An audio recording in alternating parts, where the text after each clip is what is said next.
Mi nombre es Emilio Fernández y con Carolina Sacía y Sebastián Fernández vamos a presentar sobre los sensores RFID.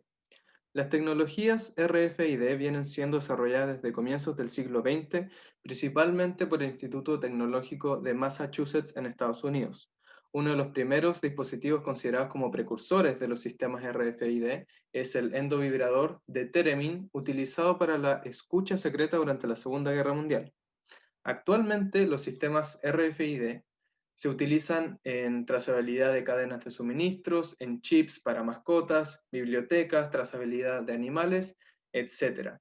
Está más que claro que los sistemas RFID son altamente utilizados en nuestra sociedad y en diversos tipos de procesos, y la cotidianidad de estos sistemas es mayor de la que nos imaginamos. En este video se hablará del funcionamiento de los sistemas RFID, sobre cómo estos se clasifican y las aplicaciones que generalmente se hacen de ese sistema en procesos de la vida cotidiana. Para comenzar, las siglas RFID hacen referencia a Radio Frequency Identification, que se traduce como identificación por radiofrecuencia. La tecnología RFID es una forma de comunicación de tipo inalámbrica entre un lector y un emisor. Ejemplos típicos de su uso es la localización de objetos para asegurarse de que estos no salgan de una zona o establecimiento determinado. Otra forma de comprenderlo es comparándolo con el sistema de código de barras, solo que en vez de utilizar la tinta, se usan ondas de radio.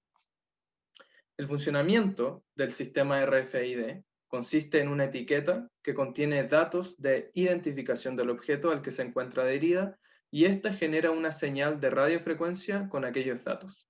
Esta señal es captada por un lector RFID, el cual se encarga de recibir la información y transferirla en formato digital a la aplicación específica que utiliza RFID. Uno de los componentes generales de los RFID es el transponder, que es un componente compuesto por un circuito integrado o chip y una antena, que normalmente es pasivo y no consta de una batería.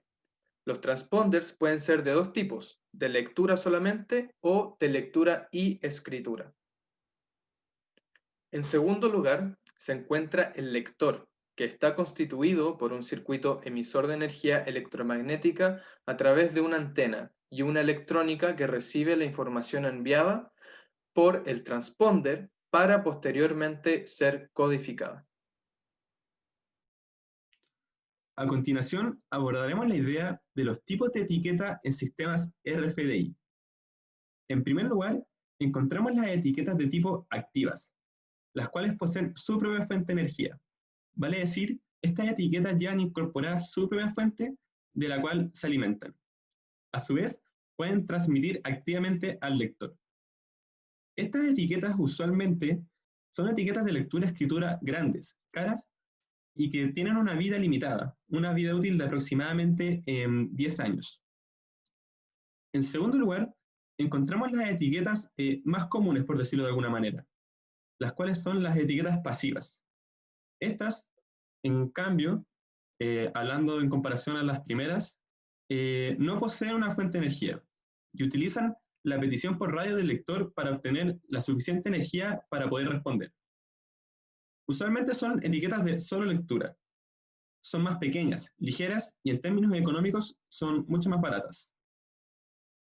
A su vez, poseen un tiempo de vida ilimitado. A pesar de todo esto, estas son etiquetas que necesitan de un lector de mayor potencia. Además, tienen una capacidad de almacenamiento, limitada, y su actividad se reduce drásticamente en entornos con ruido electromagnético.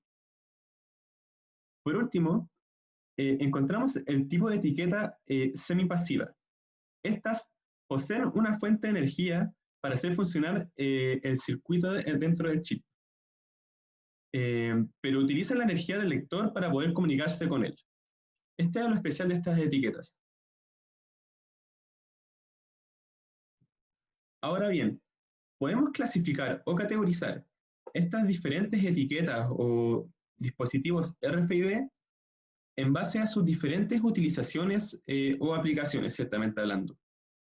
En primer lugar, Podemos clasificar estas etiquetas en base a su uso por medio de la captura de datos portables, en donde juega un rol sumamente importante los dispositivos móviles o portátiles, en donde estos dispositivos ciertamente almacenan datos los cuales pueden ir variando según el dispositivo, y por medio de este almacenamiento de datos, estos pueden ciertamente ser descargados o posteriormente ser procesados.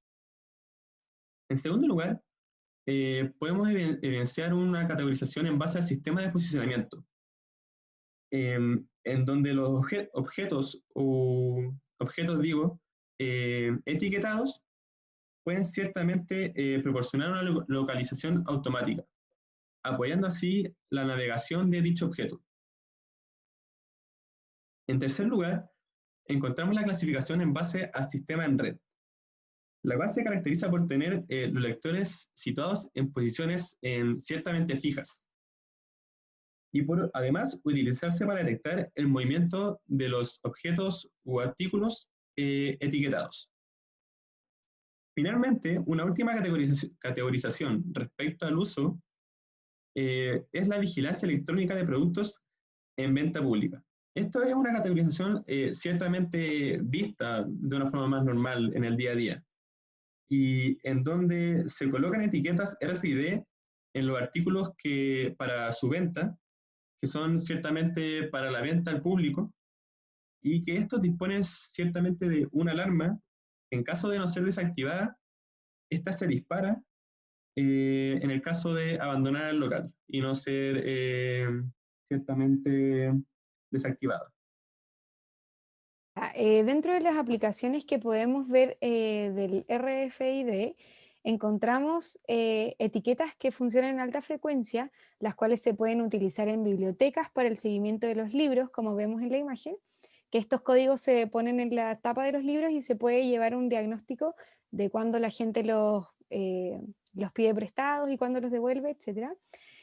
Se puede hacer seguimiento de pallets, control de acceso en edificios y empresas, seguimiento y control de equipajes en aeropuertos, trazabilidad de medicamentos, seguimiento y autentificación de artículos de ropa, seguimiento de contenedores y gestión de residuos de los programas de recuperación y reciclaje de las comunidades, control de seguridad en joyería, cosméticos, medicina. Y esto se puede utilizar en muchas cosas. Por ejemplo, otra de sus aplicaciones es, podemos ver aplicado el RFID en el control de los hospitales. A los pacientes se les pone una pulsera con el código y así se puede saber el diagnóstico, cuándo van a ser dados de alta, cuándo fueron internados, etc. Otra de las aplicaciones que podemos ver del RFID es la que veremos a continuación.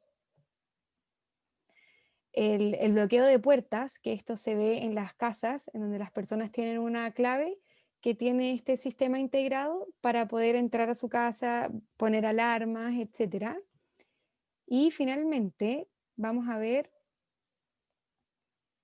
las aplicaciones de RFID en la industria, que cómo funciona esto. En los bovinos se implanta un sensor que tiene esta tecnología. Esta tecnología envía señales a otro tipo de RFID que están en antenas. Estas antenas mandan la señal a servidores, computadores, y de este modo se puede pasar esa información a una nube que es recibida por las personas que necesitan conocer esta información para poder optimizar los procesos y tener conocimiento del estado de los bovinos, y esto permite que la empresa pueda optimizar recursos.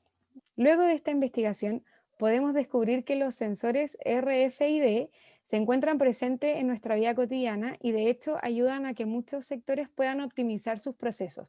Como lo mencioné anteriormente, hospitales, clínicas, servicios de biblioteca, la logística de las reparticiones de una empresa, los contactos con los traslados, los proveedores, etc. Bueno, y estas aplicaciones, como se mencionó anteriormente, brindan un bien a la sociedad desde áreas y tareas simples hasta otras más complejas. Toda esta investigación nos ayudó porque podemos ver los sensores RFID en nuestra vida cotidiana y en procesos cotidianos. Esa fue nuestra presentación. Muchas gracias.